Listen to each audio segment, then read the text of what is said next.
quand il a brandi le bâton, il y a eu un chemin qui s'est créé. Israël a vu un chemin. Il a suivi ce chemin. C'était le chemin de la délivrance. Vous voyez? C'est-à-dire, là où il n'y avait pas de chemin, il crée un chemin. Il l'emprunte. C'est-à-dire, ce chemin-là, pour l'emprunter, il faut qu'on te montre. La seule façon de montrer le chemin, c'est le témoin. C'est-à-dire, si quelqu'un te donne le pain, il te donne le vin. C'est-à-dire, il te donne le deux témoins. Il te donne l'ombre et la réalité. Mais tu dois croire, pas à cet homme-là, mais tu dois croire au témoin. Vous voyez ça? C'est-à-dire, si je dis que le baptême, c'est par immersion, mais ce n'est pas moi qui dis. Moi, je présente la terre, je présente la femme enceinte. Ce n'est pas moi qui dis. Ce sont ces deux témoins-là que Dieu a placés d'avance pour notre instruction. Parce qu'en disant que pour croire à une chose, vous devez voir les deux témoins. Ce n'est pas moi qui dis, c'est Dieu qui dit. C'est le premier principe de la Bible. Pour qu'on ne vienne pas nous tromper. Si on vient te présenter le témoin, alors tu sais que non, ça c'est le témoin. Tu crois au témoin, pas à l'homme qui parle. Tu crois au témoin. Amen. C'est important. C'est pourquoi nous disons ceci. Que la naissance, c'est une bonne chose. La vie commence que par la naissance. Mais maintenant, avant qu'il y ait les trois étapes, nous reculons, nous voyons maintenant d'où vient maintenant la sémence. Ça commence par la sémence. Au milieu du jardin d'Éden, là où toute chose a commencé, là où l'homme a péché, l'homme est parti toucher à l'arbre de la connaissance de bien et du mal. Et la mort est venue. Donc c'est une sémence que Dieu lui avait interdite. Donc il y avait la sémence qui donne la mort et la sémence qui donne la vie. Il dit que le diable est le plus rusé des animaux. C'est-à-dire le diable, quand il vient, il se sert maintenant de cette sémence-là.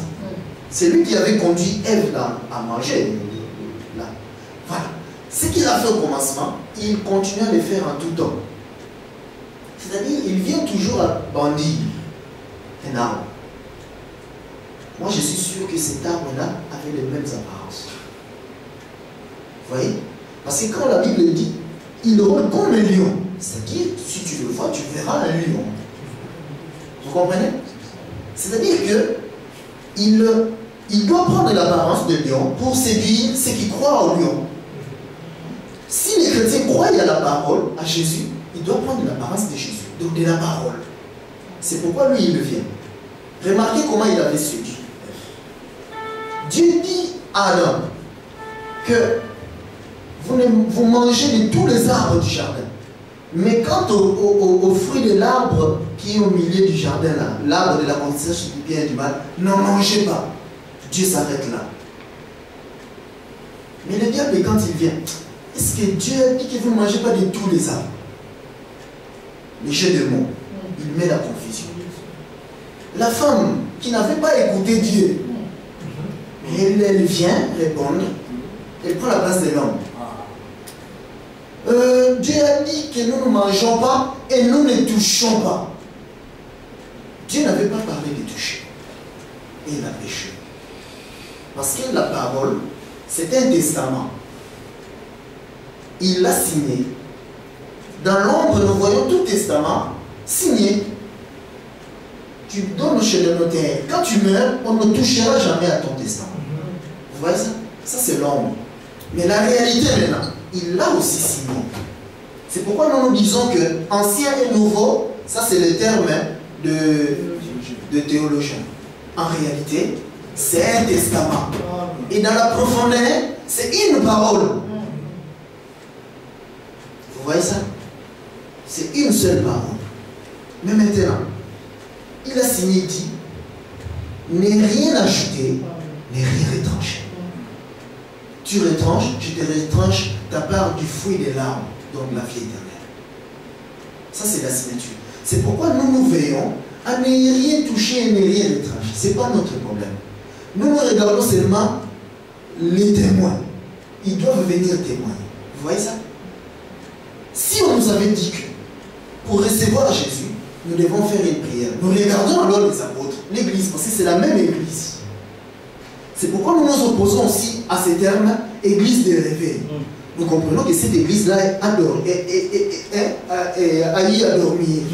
Or, l'église de Jésus ne peut jamais dormir, il a proclamé. Même le séjour de mort ne prévaudra contre elle. Il ne dort jamais. Ça contredit la Bible. Nous comprenons alors que les églises de réveil, ce ne sont pas l'église de Jésus. Mais alors, regardez, celui à qui Dieu a remis la clé, il vient ce jour. Quand l'épouse est née, c'est-à-dire le sang et l'eau est sortie, maintenant le souffle de vie vient ce jour. Les jours de la Pentecôte.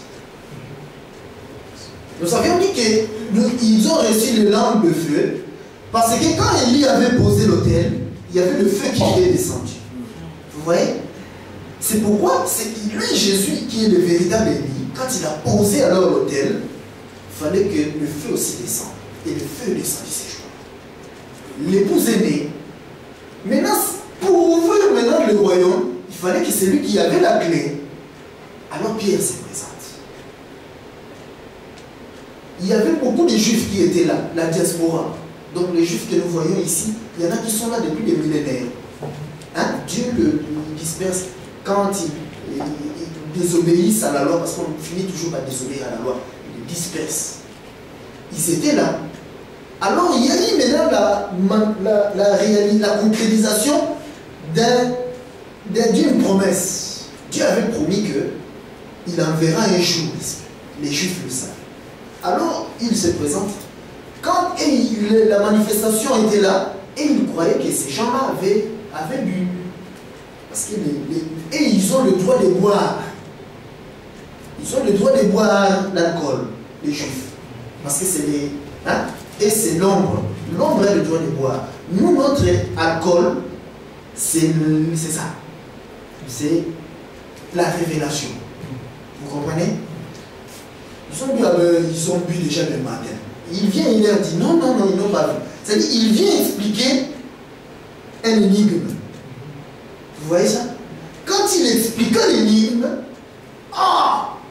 ils étaient touchés. Ah bon? C'est ça? Alors, que devons-nous faire? Vous voyez? Nous avions lu dans Jean 14 que Jésus disant, si vous m'aimez, vous garderez ma parole. Si vous gardez ma parole, c'est-à-dire, moi et mon Père, nous viendrons habiter en vous. La lumière. Hein? Moi et mon Père, c'est-à-dire, le Père, c'est la prophétie, hein, qui est fermée. Maintenant, moi, c'est-à-dire moi, la révélation. Quand vous recevez la révélation, vous la gardez, le processus se déclenche. Vous voyez la sémence? La sémence, c'est donc l'ombre et la réalité, nous avions dit. C'est-à-dire la révélation. Quand on ne t'a jamais présenté la révélation, on t'a dit, crois en Jésus, Jésus est mort pour toi, on ne t'a pas présenté Jésus. Amen. On ne t'a pas présenté Jésus. Et faisons la prière. On doit te présenter Jésus-Christ. C'est-à-dire la révélation. Et quand ils ont entendu, ah bon, c'est ça. Ils ont gardé cela. Mais que devons-nous faire? Alors vous devez suivre le processus. C'est-à-dire qu'en gardant déjà la parole, le processus s'est déclenché. Ils étaient déjà enceintes. Enveloppés du soleil, de la lune et des étoiles. C'est-à-dire la lumière dans toute sa plénitude. La lumière est révélée. Hein? C'est pourquoi nous disons, nous, que l'évangile éternel, dans l'évangile éternel, il y a la réponse à toutes les questions. Parce que l'évangile éternel, c'est la lumière du soleil, de la lune et des étoiles. Vous voyez ça? C'est-à-dire, dans l'évangile éternel, c'est l'évangile que Dieu avait promis au temps de la fin. Les apôtres étaient déjà morts. Les 11, il prend Jean. Viens.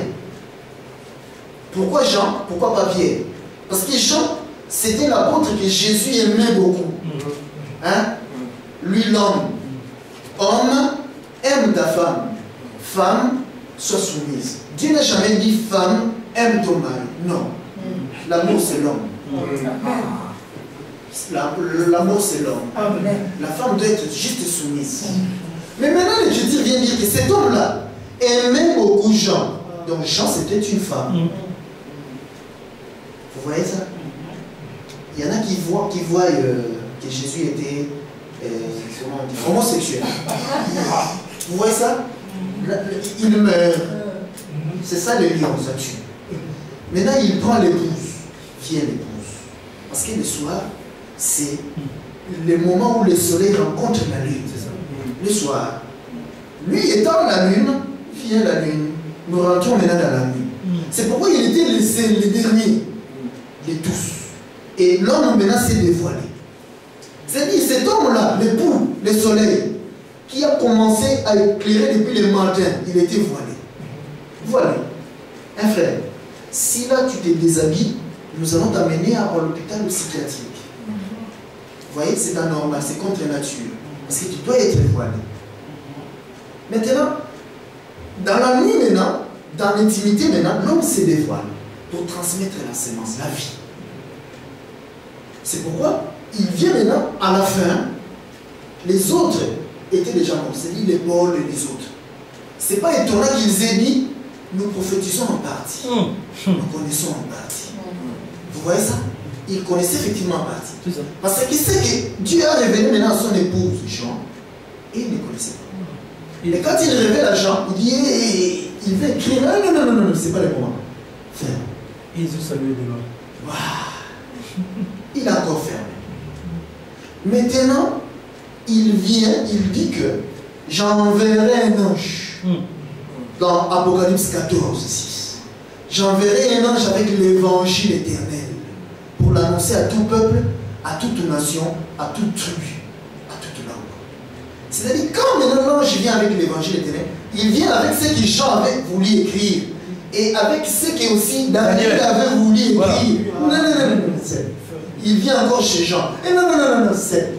Maintenant, l'ange vient avec ça. Au milieu du ciel. Au milieu du ciel. Il vient les donner. C'est toute la lumière. C'est ça ce que je suis en train de dire. C'est-à-dire les profondeurs et les hauteurs. Vous voyez ça? L'homme n'arrivera jamais à aller au-delà des... S'il parvient, peut-être il pourrait parvenir jusqu'à Mars. Mais dans l'immensité, non. Ça, c'est Dieu. Et sonner les profondeurs des océans, non.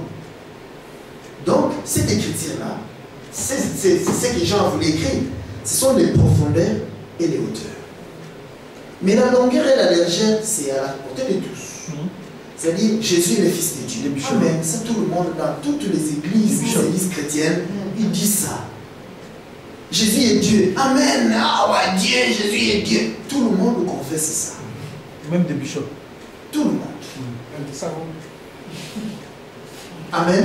Ouais. Comme des savons.